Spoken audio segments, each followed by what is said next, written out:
നമസ്കാരം, എൻ്റെ പേര് ഡോക്ടർ മിത്ര. ALM Ayush എന്ന് പറഞ്ഞ ചെന്നൈയിലുള്ള ഹോസ്പിറ്റലിൽ കൺസൾട്ടൻറ്റ് ആയുർവേദ ഫിസിഷ്യനായിട്ട് വർക്ക് ചെയ്യാണ്. സോ ഇന്ന് നമ്മൾ സംസാരിക്കാൻ പോകുന്നത് PCOS അഥവാ പോളിസിസ്റ്റിക് ഒവേറിയൻ സിൻഡ്രോം എന്ന് പറഞ്ഞ അസുഖത്തിനെ കുറിച്ചാണ്. എന്താണ് PCOS? പോളിസിസ്റ്റിക് ഒവേറിയൻ സിൻഡ്രോം അഥവാ അണ്ഡാശയ മുഴകൾ.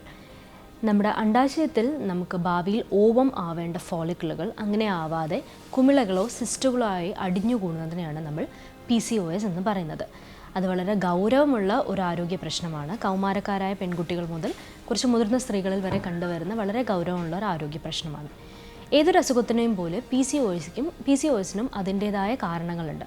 സോ എന്തൊക്കെ കാരണങ്ങൾ കൊണ്ടായിരിക്കും PCOD വരുന്നത് എന്ന് നമുക്ക് നോക്കാം. പ്രധാന കാരണം നമ്മുടെ ഭക്ഷണക്രമങ്ങൾ തന്നെയാണ്. ഇന്നത്തെ ഒരു ലൈഫ് സ്റ്റൈലിൽ വെച്ച് നോക്കുകയാണെങ്കിൽ ധാരാളമായിട്ട് ജങ്ക് ഫുഡ്സ്, ഫ്രൈഡ് ഫുഡ്സ് അങ്ങനത്തെ സാധനങ്ങളാണ് നമ്മൾ അധികം എടുക്കുന്നത്. കാർബണേറ്റഡ് ഡ്രിങ്ക്സ്, അതൊക്കെയാണ് എപ്പോഴും നമ്മൾ എടുത്തുകൊണ്ടിരിക്കുന്ന സാധനങ്ങൾ.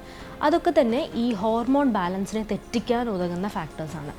പിന്നെയും നമ്മൾ ഭക്ഷണത്തിനെ തന്നെ നോക്കുകയാണെങ്കിൽ അസമയത്തുള്ള ഭക്ഷണങ്ങൾ, അതായത് രാവിലെ ബ്രേക്ക്ഫാസ്റ്റ് കഴിക്കാതെ നേരിട്ട് ലഞ്ച് കഴിക്കുക, അല്ലെങ്കിൽ ലഞ്ച് സ്കിപ്പ് ചെയ്ത് നേരിട്ട് ഡിന്നറിന് പോവുക, അങ്ങനെ സമയം തെറ്റിയുള്ള ഭക്ഷണക്രമം. ഇനി കഴിക്കുന്ന ഭക്ഷണം തന്നെ ശരീരത്തിന് ആരോഗ്യപ്രദമായോ അല്ലെങ്കിൽ ന്യൂട്രീഷ്യസ് ആയോ ഒന്നും ലഭിക്കാത്ത തക്കവണ്ണ ഭക്ഷണമാണ് പലപ്പോഴും നമ്മൾ കഴിക്കുന്നത്. സോ അങ്ങനെ കഴിക്കുന്ന ഭക്ഷണത്തിൻ്റെ ക്വാളിറ്റി, ഇതെല്ലാമാണ് ഭക്ഷണ കാര്യങ്ങളിൽ PCODക്ക് വില്ലനാകുന്ന സാധനങ്ങൾ. ഇനി അതുപോലെ ജീവിതചര്യയിൽ നോക്കിക്കഴിഞ്ഞാൽ വ്യായാമമില്ലാതെ സെഡൻറ്ററി ആയിട്ടിരിക്കുന്ന ലൈഫ് സ്റ്റൈലിനാണെങ്കിൽ ലൈഫ് സ്റ്റൈലാണ് PCODയുടെ മറ്റൊരു കാരണമായിട്ട് പറയാവുന്നത്. കാരണം യാതൊരു തരത്തിലും നമുക്ക് വ്യായാമമില്ല. പലപ്പോഴും യാത്ര ചെയ്യുന്നത് കാറിലോ ബസ്സിലോ ആയിരിക്കും. നടത്തം, ഓട്ടം തുടങ്ങിയ യാതൊരു ഇതുമില്ല. പിന്നെ ചെറിയ പെൺകുട്ടികളെ നോക്കുകയാണെങ്കിൽ പുറത്തു പോയി കളിക്കുക, അങ്ങനത്തെ ഒന്നുമില്ലാത്തൊരു കാലഘട്ടത്തിലാണ് ഇപ്പോൾ നമ്മൾ പോയിക്കൊണ്ടിരിക്കുന്നത്. പിന്നെ പറയുകയാണെങ്കിൽ നമ്മുടെ ഉറക്കം ഒരു വളരെ ഇമ്പോർട്ടൻ്റ് ആയ കാര്യമാണ്. പലപ്പോഴും ഇപ്പോഴത്തെ കുട്ടികൾ പകലുറങ്ങി രാത്രി ഉറങ്ങാതിരിക്കുന്ന ശീലമുണ്ട്. അപ്പോൾ ഉറക്കവും ഇതിനൊരു കാരണമാണ്. പിന്നെ വരുന്നതാണ് ഇപ്പോൾ ഉള്ളത് സ്ട്രെസ്. WHO പ്രകാരം സ്കൂളിൽ പോകുന്ന കുട്ടികൾക്കാണ് ഇപ്പോൾ മുതിർന്നവരെക്കാൾ സ്ട്രെസ് ഉള്ളതെന്നാണ് പറയുന്നത്. സോ അങ്ങനെ സ്ട്രെസ്സും ഇതിൻ്റെ ഒരു അണ്ടർലൈൻ റീസണാണ്. സോ ഇതൊക്കെ മൂലം സംഭവിക്കുന്നത് എന്താണെന്ന് വെച്ചാൽ നമ്മുടെ ശരീരത്തിലുള്ള ഹോർമോണൽ ബാലൻസ് തെറ്റുകയാണ്. അങ്ങനെ ഹോർമോണൽ ബാലൻസ് തെറ്റുമ്പോൾ ശരീരത്തിൽ സ്ത്രീ ഹോർമോണുകൾക്ക് പകരം പുരുഷ ഹോർമോണുകളുടെ അളവ് കൂടുകയും അതുമൂലം ഉണ്ടാകുന്ന പ്രശ്നങ്ങളും ഉണ്ടാകുന്നുണ്ട്. ഇതൊക്കെയാണ് PCODയുടെ കാരണങ്ങൾ. ഇനി PCOD വന്നു കഴിഞ്ഞാൽ ഉണ്ടാകുന്ന ലക്ഷണങ്ങൾ എന്തൊക്കെയാണെന്ന് നോക്കാം. പ്രധാനമായിട്ടും ഉണ്ടാകുന്നത് ആർത്തവ തകരാറുകളാണ്. ഒന്നുമില്ലെങ്കിൽ ആർത്തവം തീരെ ഉണ്ടാവാതിരിക്കുക. ഇനി ഉണ്ടെങ്കിൽ തന്നെ ഇറഗുലറായിട്ട് 30 ദിവസത്തിന് പകരം 40, 50, 60 ദിവസങ്ങൾ കഴിഞ്ഞ് വരിക. വന്നാൽ തന്നെ സിവിയർ ആയിട്ടുള്ള ബ്ലീഡിങ്, അതിശക്തമായ വയറുവേദന, ഇങ്ങനത്തെ കാര്യങ്ങളൊക്കെ ഉണ്ടാകുന്ന ആർത്തവ തകരാറുകൾ. അനോവുലേഷൻ, അതായത് അണ്ടോൽപാദനം തീരെ ഇല്ലാതിരിക്കുന്നൊരവസ്ഥ. പിന്നെ ഉണ്ടാവുന്നത് ഇതിൻ്റെ ഫൈനൽ റിസൾട്ടാണ് ഇൻഫെർട്ടിലിറ്റി അഥവാ വന്ധ്യത വരുമ്പോൾ അതിൻ്റെ കൂടെ തന്നെ അമിതവണ്ണം പലരിലും കണ്ടുവരുന്നുണ്ട്. കൂടെ തന്നെ തൈറോയിഡ് പ്രശ്നങ്ങളും ഫാറ്റി ലിവർ, കരളിൽ കൊഴുപ്പഴിഞ്ഞുകൂടുന്ന പ്രശ്നങ്ങളും ഉണ്ടാകുന്നുണ്ട്. ഇതിൻ്റെ കൂടെ അസോസിയേറ്റഡ് ആയിട്ട് വരുന്ന ചെറിയ സിംറ്റംസ് എന്തൊക്കെയാണെന്ന് വെച്ച് കഴിഞ്ഞാൽ അമിതമായ മുടി കൊഴിച്ചിൽ, രോമ വളർച്ച, ഹെർഷൂട്ടിസം എന്ന് പറയുന്നത്, അതായത് സ്ത്രീകളിൽ മീശ പോലെയോ അല്ലെങ്കിൽ താടി പോലെയോ ഉള്ള അമിതമായിട്ടുള്ള രോമ വളർച്ച.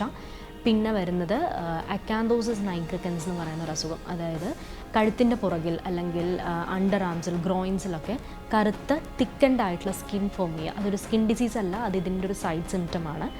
പിന്നെ വരുന്നത് കട്ടിയുള്ളതും പോകാൻ ബുദ്ധിമുട്ടുമായിട്ടുള്ളത് മുഖക്കുരുകൾ പോലെ വരിക. പലരും മുഖക്കുരുവിൻ്റെ ചികിത്സയ്ക്ക് വരുമ്പോഴാണ് PCOS ഉണ്ടെന്ന് തന്നെ അറിയുന്നത്. ഇനി PCOS ഉണ്ടെങ്കിൽ നിങ്ങൾക്കതുണ്ടെന്നുള്ള സംശയമുണ്ടെങ്കിൽ എപ്പോൾ ഒരു ഡോക്ടറെ കാണണം. ഡോക്ടറെ കണ്ടു കഴിഞ്ഞാൽ എന്തായിരിക്കും അതിൻ്റെ ഡയഗ്നോസിസ് എന്ന് പറയാം. സോ ഈ മേൽപ്പറഞ്ഞ സിംറ്റംസിൽ എന്തെങ്കിലും നിങ്ങൾക്കുണ്ടെങ്കിൽ, പീരിയഡ്സ് ആവാതിരിക്കുകയോ അല്ലെങ്കിൽ മുഖക്കുരുകൾ അമിതമായി വരികയോ ചെയ്യുന്നുണ്ടെങ്കിൽ എല്ലാവരും പോയൊരു ഡോക്ടറെ കാണണം. ഡോക്ടറെ കണ്ടു കഴിഞ്ഞാൽ പ്രധാനമായിട്ടും നിങ്ങളുടെ ഡയഗ്നോസിസ് എന്തിനെ ഡിപ്പെൻഡ് ചെയ്തിരിക്കുന്നത്, ലക്ഷണങ്ങളെ ഡിപ്പെൻഡ് ചെയ്തിട്ടാണ് ഇരിക്കുക. എന്തൊക്കെ ലക്ഷണമുണ്ടെന്ന് നമ്മൾ നോക്കിയിട്ട് അതിന് ശേഷമാണ് സ്കാനോ അല്ലെങ്കിൽ ബ്ലഡ് വർക്ക്സോ കൊടുത്തിട്ടാണ് നമ്മൾ കംപ്ലീറ്റ് ആയിട്ടുള്ള ഡയഗ്നോസിസിലേക്ക് എത്തുന്നത്. ഡയഗ്നോസിസിൽ എത്തിക്കഴിഞ്ഞാൽ പിന്നീട് ചികിത്സയാണ്. ആയുർവേദത്തിനെ സംബന്ധിച്ചിടത്തോളം ഇത് പുഷ്പഗ്നി അല്ലെങ്കിൽ അനാർത്തവം തുടങ്ങിയ രോഗങ്ങളായിട്ടാണ് ആയുർവേദ സംഹിതകളിൽ പറഞ്ഞിട്ടുള്ളത്. അതായത് PCOS എന്നുള്ളൊരു അസുഖത്തിൻ്റെ ലക്ഷണങ്ങൾ ഇതുപോലെയുള്ള അസുഖങ്ങളുടെ കീഴിലാണ് പറഞ്ഞിട്ടുള്ളത്. സോ മരുന്നുകളെ പറയുകയാണെങ്കിൽ ഒരു വലിയ നിര തന്നെ നമുക്ക് മരുന്നുകളുണ്ട് ഇതിന് വേണ്ടിയിട്ട്. ബോത്ത് എക്സ്റ്റേണൽ, ഇൻറ്റേർണൽ, പുറമേയും അകമേയും കഴിക്കാവുന്നതും ഉപയോഗിക്കാവുന്നതുമായിട്ടുള്ള ഒരു വലിയ നിര തന്നെ ഉണ്ട് മരുന്നുകളുടെ. ചിട്ടയായ ഭക്ഷണവും മരുന്നുകളുടെ ഉപയോഗവും ഉണ്ടെങ്കിൽ നല്ല റിസൾട്ട് തന്ന ഒത്തിരി കേസുകൾ നമുക്കുണ്ട്. സോ അകത്തേക്ക് മരുന്ന് കഴിക്കുന്നത് വളരെ ഇമ്പോർട്ടൻ്റ് ആണ്. അത് കൂടെ തന്നെ പുറമേയുള്ള സൗന്ദര്യ പ്രശ്നങ്ങൾക്ക് നമുക്ക് പുറമേയും മരുന്ന് ഉപയോഗിക്കാം. ചെറിയ ചികിത്സകളും പുറമേയുള്ള പഞ്ചകർമ്മ ചികിത്സകളും വേണമെങ്കിൽ ആവാം. സോ ഇതൊക്കെ ആവുമ്പോഴാണ് ഒരു ഗ്രൂപ്പ് ഓഫ് ചികിത്സാക്രമങ്ങളാവുമ്പോഴാണ് അസുഖത്തിന് പെട്ടെന്നുള്ള മാറ്റങ്ങൾ വരുന്നത്. ഇനി മരുന്നും ചികിത്സയും ഔഷധവും ഒക്കെ അവിടെ നിൽക്കട്ടെ, അതിൻ്റെ ഏറ്റവും പ്രധാനമായിട്ട് വേണ്ടത് നമ്മുടെ ജീവിതശൈലിയിൽ നമ്മൾ തന്നെ വരുത്തുന്ന ചില മാറ്റങ്ങളാണ്. പ്രധാനമായിട്ട് പറയുകയാണെങ്കിൽ ഭക്ഷണമാണ് ക്രമീകരിക്കേണ്ടത്. ജങ്ക് ഫുഡ്സ് തുടങ്ങിയവ നിരന്തരമായിട്ട് ഉപയോഗിക്കുന്ന ഒരാളാണെങ്കിൽ അത് കംപ്ലീറ്റ് ആയിട്ട് ഒഴിവാക്കുക. അല്ല ഇനി വല്ലപ്പോഴും ഉപയോഗിക്കുന്ന ഒരാളാണെങ്കിൽ ആ ഒക്കേഷൻസിൻ്റെ ഇടവേള കൂട്ടുക. വല്ലപ്പോഴുമൊക്കെ ആയിട്ട് 1 or 2 സമയങ്ങളിലൊക്കെ ആയിട്ട് ചുരുക്കുക. Carbonated drinks, junk foods, bakery items, വറുത്ത ഭക്ഷണങ്ങൾ, മാംസാഹാരങ്ങളുടെ അമിത ഉപയോഗം, ഇതൊക്കെ കാരണം മാംസാഹാരം പലപ്പോഴും ഇപ്പോൾ വരുന്ന ചിക്കനൊക്കെ ഹോർമോണും ഇതൊക്കെ കുത്തിവെച്ച് തരുന്നതാണ്. സോ അതൊക്കെ നമ്മുടെ ശരീരത്തിൽ നെഗറ്റീവ് ഇമ്പാക്ട്സ് ഉണ്ടാക്കും. സോ അതൊക്കെ ഒന്ന് കുറച്ച് കഴിഞ്ഞാൽ തന്നെ ഭക്ഷണക്രമത്തിൽ നമുക്കൊരു മാറ്റം കൊണ്ടുവരാം. പിന്നെ കഴിക്കുന്ന ഭക്ഷണം ന്യൂട്രീഷ്യസ് ആണോ എന്ന് നോക്കുക. കഴിക്കുന്ന അളവല്ല, എന്ത് കഴിക്കുന്നു എന്നുള്ളതാണ് പ്രധാനം. പലരും പറയാറുണ്ട് ഞാൻ വളരെ കുറച്ചേ കഴിക്കുന്നുള്ളൂ പക്ഷേ ഭയങ്കരമായി തടി കൂടുന്നു മാഡം. പക്ഷേ അതങ്ങനെയല്ല, നിങ്ങൾ എത്ര കഴിക്കുന്നു എന്നുള്ളതല്ല, എന്ത് കഴിക്കുന്നു എന്നുള്ളതാണ്. കഴിക്കുന്നത് വളരെ ന്യൂട്രീഷ്യസ് ആയിട്ട് കഴിക്കാൻ ശ്രദ്ധിക്കുക. ഫോർ എക്സാമ്പിൾ പഴവർഗ്ഗങ്ങൾ, ഇലക്കറികൾ, സ്പ്രൗട്ട്സ്, മുളപ്പിച്ച പയറുവർഗ്ഗങ്ങൾ തുടങ്ങിയവയൊക്കെ ഭക്ഷണത്തിൽ ഉൾക്കൊള്ളിക്കാൻ കൂടുതലായിട്ട് ശ്രമിക്കുക. വറുത്തതോ പൊരിച്ചതോ ആയിട്ടുള്ള ആഹാരങ്ങളൊക്കെ ഒഴിവാക്കി ഇത്തരം ഹെൽത്തി ആയിട്ടുള്ള ഓൾട്ടർനേറ്റീവ്സിലേക്ക് തിരിച്ചു വരിക.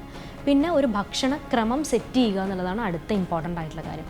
ഭക്ഷണക്രമം സെറ്റ് ചെയ്യുക എന്ന് പറഞ്ഞു കഴിഞ്ഞാൽ കാലത്തൊരു കൃത്യസമയത്തിനുള്ളിൽ ബ്രേക്ക്ഫാസ്റ്റും ലഞ്ചും ഡിന്നറും അത് ഓരോരോ സമയത്തിനുള്ളിൽ അത് കഴിക്കാൻ നോക്കുക. ഇനി ഡിന്നർ തന്നെ കഴിക്കുന്നുണ്ടെങ്കിൽ ഡിന്നർ ഒരുപാട് ഹെവി ആക്കാതിരിക്കാൻ ശ്രദ്ധിക്കുക. ഡിന്നർ കഴിക്കുന്നുണ്ടെങ്കിൽ നമ്മൾ ഉറങ്ങുന്നതിന് ഒരു 1.5 മണിക്കൂർ മുൻപേ ആയിട്ടെങ്കിലും ഡിന്നർ എടുക്കാൻ ശ്രദ്ധിക്കുക. ഡിന്നർ എപ്പോഴും ലൈറ്റ് ഫുഡ്സ് ആക്കാനും ശ്രദ്ധിക്കുക. ഇതൊക്കെയാണ് നമ്മൾ ഭക്ഷണക്രമത്തിൽ നോക്കുന്നത്. പിന്നെ വേണ്ടത് ഉറക്കത്തിൻ്റെ ഒരു പാറ്റേൺ ആണ്. നമ്മൾ കൃത്യമായിട്ടൊരു ഉറക്കത്തിൻ്റെ പാറ്റേൺ മെയിൻറ്റെയിൻ ചെയ്യുന്നത് വളരെ നല്ലതായിരിക്കും. ഉണരാനും ഉറങ്ങാനും ഒരു ടൈം വെച്ച് അതിനുള്ളിൽ ഉറങ്ങാൻ ശ്രദ്ധിക്കുന്നത് നല്ലതായിരിക്കും. അമിതമായി സ്ട്രെസ്ഡ് ആവാതെയോ ടെൻസ്ഡ് ആവാതെയോ നോക്കുക. ചെറിയ കുട്ടികളിൽ സ്കൂളിൻ്റെ കാര്യവും മറ്റും പറഞ്ഞ് അവർ ഒരുപാട് സ്ട്രെസ്ഡ് ആക്കാതെ നോക്കുക. ഫൈനലി വ്യായാമം എന്താണെങ്കിലും ജീവിതത്തിൽ ഡെയിലി എപ്പോഴെങ്കിലും ഒരു സമയത്ത് ഒരു അരമണിക്കൂറെങ്കിലും എന്തെങ്കിലും തരത്തിലുള്ള ഒരു വ്യായാമം ഇൻഡൾജ് ചെയ്യാനായിട്ട് എല്ലാവരും ശ്രദ്ധിക്കുക. ഓട്ടമാവാം, നടത്തമാവാം, സ്കിപ്പിംഗ് ആവാം, ജോഗിങ് ആവാം, അല്ലെങ്കിൽ നീന്തലാവാം, അങ്ങനെ എന്ത് പറ്റുമോ അത് ഏത് വേണമെങ്കിലും ഉപയോഗിക്കാം. ഇനി അങ്ങനെ ഓടാനോ നടക്കാനോ പറ്റാത്തൊരു സിനാറിയോയിലാണ് നിങ്ങൾ ഉള്ളത് എങ്കിൽ വീട്ടുജോലികൾ തന്നെ നിങ്ങൾക്ക് പലപ്പോഴും വ്യായാമമായിട്ട് ഉപയോഗിക്കാം. മുറ്റം അടിച്ചു വാരുക, തുടയ്ക്കുക, അടിക്കുക, അല്ലെങ്കിൽ തിരുമ്പുക, മാനുവലി തിരുമ്പുക, ഇതൊക്കെയും ഒരു സോർട്ട് ഓഫ് വ്യായാമം തന്നെയാണ്. അങ്ങനെയാണെങ്കിൽ ജോലിയും കഴിഞ്ഞ് കിട്ടും, വ്യായാമവും നടക്കും. സോ ഇത്രയാണ് നമ്മൾ ജീവിതചര്യയിൽ എപ്പോഴും ശ്രദ്ധിക്കേണ്ടതായിട്ടുള്ള കാര്യങ്ങൾ. ഇനി ചിലർക്ക് തോന്നാം ഇപ്പോൾ വന്ധ്യതയാണ് ഇതിൻ്റെ ഏറ്റവും വലിയ കോംപ്ലിക്കേഷൻ, എനിക്ക് കുഞ്ഞുങ്ങളായി എൻ്റെ ജീവിതം സെറ്റായി ഞാൻ ഇനി എന്തിനു ചികിത്സിക്കണമെന്ന്. അങ്ങനെ ഒരിക്കലും വിചാരിച്ചിരിക്കരുത്. PCOS വളരെ സീരിയസ് ആയൊരു അസുഖമാണ്. സോ അതുകൊണ്ട് ഒരു അസുഖമല്ല, ഒരു അവസ്ഥയാണ്. അത് നമുക്ക് മാറ്റിയെടുക്കാവുന്നതേ ഉള്ളൂ പലപ്പോഴും. അതുകൊണ്ട് അത് ചികിത്സിക്കാതെ ഇരുന്ന് കഴിഞ്ഞാൽ ഹോർമോണൽ ഇംബാലൻസ് ഉള്ളതുകൊണ്ട് സ്ഥാനാർബുദം അല്ലെങ്കിൽ പ്രമേഹം തുടങ്ങിയ ലോങ് സ്റ്റാൻഡിങ് ആയ പല അസുഖങ്ങൾക്കും പ്രസിപ്പിറ്റേറ്റ് ആവാൻ PCOS ധാരാളം മതി. സോ അതുകൊണ്ട് ഉണ്ടെങ്കിൽ ചികിത്സിക്കാതിരിക്കരുത്. ഇനി വരുന്നൊരു സംശയം എന്താണെന്ന് വെച്ചാൽ തടിയുള്ളവർക്ക് മാത്രമേ ഇത് വരും, മെലിഞ്ഞവർക്ക് ഇത് വരില്ല എന്ന് പറയുന്നുണ്ടാവും. അങ്ങനെയല്ല. PCOSന് പലവിധ സ്റ്റേജസ് ഉണ്ട്. ഒബീസ് PCOS ഉണ്ട്, ലീൻ PCOS ഉണ്ട്, സ്റ്റേജുകളുണ്ട്. മെലിഞ്ഞവർക്കും ഇത് വരാം. കാരണം മെലിഞ്ഞവർക്ക് വരാനുള്ള കാരണം കൃത്യമായ ആർത്തവം മെയിൻറ്റെയിൻ ചെയ്യാൻ ബോഡിക്ക് ആവശ്യമായ കുറച്ച് കൊഴുപ്പുകളും സാധനങ്ങളും വേണം. അതും ഇല്ലാതിരിക്കുമ്പോഴും ഇത് വരാൻ സാധ്യതയുണ്ട്. സോ ഈ പറഞ്ഞ സിംറ്റംസിൽ എന്തെങ്കിലും നിങ്ങൾക്കോ നിങ്ങളുടെ മക്കൾക്കോ അല്ലെങ്കിൽ സഹോദരിക്കോ ആർക്കെങ്കിലും കാണുകയാണെങ്കിൽ ഉടൻ തന്നെ അവരോട് പോയി ഒരു ഡോക്ടറെ കാണാൻ പറയണം. ആയുർവേദത്തിനെ സംബന്ധിക്കുകയാണെങ്കിൽ നിറയെ മരുന്നുകളുണ്ട്. ഇപ്പോൾ കഷായം കുടിക്കണം എന്നുള്ള ബുദ്ധിമുട്ടില്ല. ഇപ്പോൾ പല മരുന്നുകളും ഗുളിക രൂപത്തിലും ഒക്കെ ലഭ്യമാണ്. സോ അതുകൊണ്ട് നമുക്ക് വളരെ വിദഗ്ധമായൊരു ഡോക്ടർക്ക് ചികിത്സിച്ച് മാറ്റാൻ പറ്റുന്ന ഒരു രോഗമായിട്ടേ ഇതുള്ളൂ. വീണ്ടും കാണുന്നവരെ നമസ്കാരം.